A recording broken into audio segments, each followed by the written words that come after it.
بسم اللہ والصلاة والسلام علی رسول اللہ اما بعد قال جل شانہ فی القرآن المجید لقد کان لکم فی رسول اللہ اسوۃ حسنہ۔ یہ جو آیت کریمہ ہے، اس آیت کو تقریباً ہر مسلمان اور ہر مسلمان کا بچہ جانتا ہے، پڑھتا ہے، اور اس کا ترجمہ بھی اپنے ذہن میں سمائے بیٹھا ہے۔ سامعین کرام، یقینی طور پر رسول پاک صلی اللہ علیہ وآلہ وسلم کی زندگی ہمارے لیے نمونہ ہے۔ ہم جب تک ان کو فالو نہیں کرتے، ہمارا ایمان، ہمارا اسلام اس وقت تک مکمل نہیں ہو پاتا۔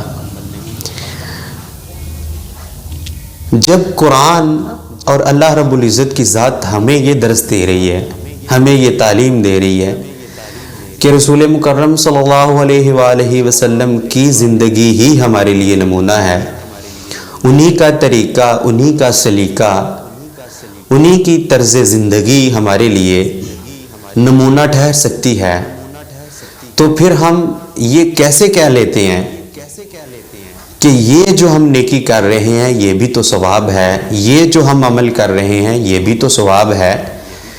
اس کو کہیں پہ رسول پاک صلی اللہ علیہ وسلم نے منع تو نہیں کیا۔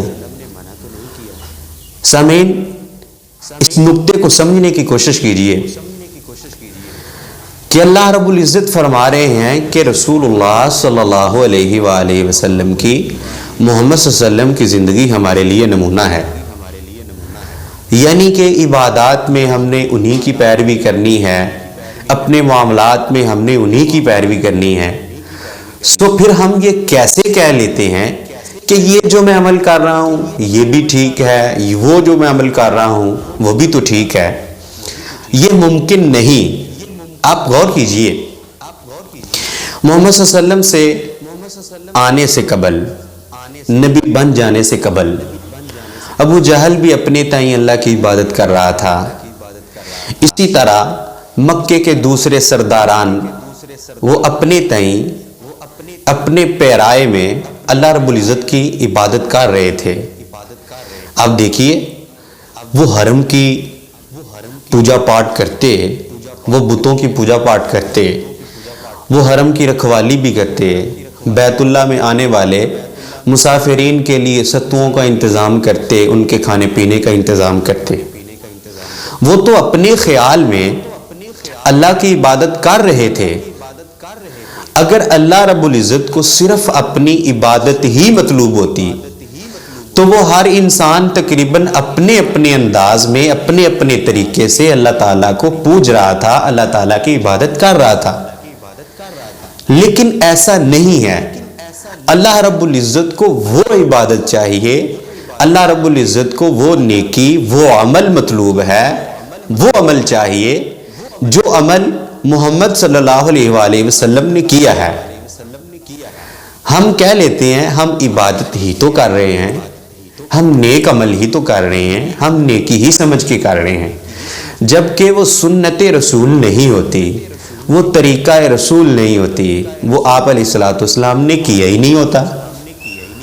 سو پتہ یہ چلا، لقد کان لکم فی رسول اللہ اسوۃ حسنہ کا مطلب یہ ہے کہ ہم نے وہ عمل کرنا ہے جو محمد صلی اللہ علیہ وسلم نے کیا ہے، ہم نے وہ نیکی کرنی ہے جو رسول اللہ صلی اللہ علیہ وسلم نے ہمیں نیکی سمجھائی ہے، سکھلائی ہے، بتلائی ہے، جس کی تعلیم دی ہے۔ نقطہ یہ ہے کہ ہم ایسا نہیں کہہ سکتے کہ ہم نے نیکی ہی تو کر رہے ہیں، نیک عمل ہی تو کر رہے ہیں۔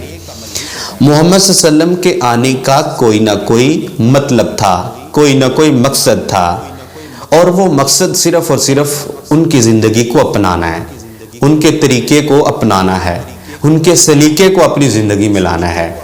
یہی چیز ہے کہ اگر ہمیں سمجھ آ جائے تو ہم بہت ساری بدعات و خرافات سے بچ سکتے ہیں، ہم بہت ساری چیزوں کو چھوڑ سکتے ہیں اور ریل اسلام پہ چل سکتے ہیں، حقیقی دین کو اپنا سکتے ہیں۔ اور وہ چیز یہی ہے، لقد کان لکم فی رسول اللہ اسوۃ حسنہ، کہ اے لوگو، محمد صلی اللہ علیہ وآلہ وسلم تمہارے لیے نمونہ ہونا چاہیے، تمہارے لیے آئیڈیل ہونا چاہیے. آپ اپنے اعمال میں، اپنی نیکیوں میں صرف رسول اکرم صلی اللہ علیہ وآلہ وسلم کو ہی فالو کرو. اور یہ جو بات ہے کہ ہم یہ نیکی ہی تو کر رہے ہیں، نیک اعمال ہی تو کر رہے ہیں، بھائی جان اگر ایسا ہوتا، اگر ایسا ہی اللہ رب العزت کو مطلوب ہے تو پھر رسول پاک صلی اللہ علیہ وآلہ وسلم کا دنیا میں آنے کا مقصد فوت ہو جاتا ہے، مقصد ختم ہو جاتا ہے. اگر وہ کسی مقصد کے تحت آئے ہیں، اگر ان کے آنے کا کوئی نہ کوئی مقصد ہے تو وہ مقصد یہی ہے کہ ان کی زندگی کو فالو کیا جائے، ان کی زندگی کو اپنایا جائے. اللہ تعالیٰ سے دعا ہے کہ اللہ میں سمجھنے کی توفیق عطا فرمائے.